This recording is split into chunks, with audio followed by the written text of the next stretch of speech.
नहीं भाई, हम इसके लिए अभी तैयार नहीं है। ये जो आप स्क्रीन पे मोटरसाइकिल देख रहे हो, यह कोई सामान्य मोटरसाइकिल नहीं है, यह उड़ता हुआ मोटरसाइकिल है। इसका नाम लियो सोलो जेट बाइक है।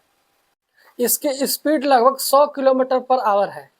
इस मोटरसाइकिल की कीमत लगभग 1 लाख यूरो डॉलर है अमेरिका में, और भारत में लगभग वही 90 लाख के आसपास। यह क्या अद्भुत तकनीक बनाई है। सोच सकते हैं ये सामान्य जीवन को कितना बढ़ावा देगा और हम कितना डेवलप होते जा रहे हैं। इस कार का टेस्टिंग यूएई में हुआ था, जो लोगों को खूब पसंद आया और लोगों ने अभी से बुक करना शुरू कर दिया। अभी लगभग 1 लाख लोगों ने बुक कर दिया है। यह उड़न तस्त्री वाला मोटरसाइकिल चाइना बनाता है।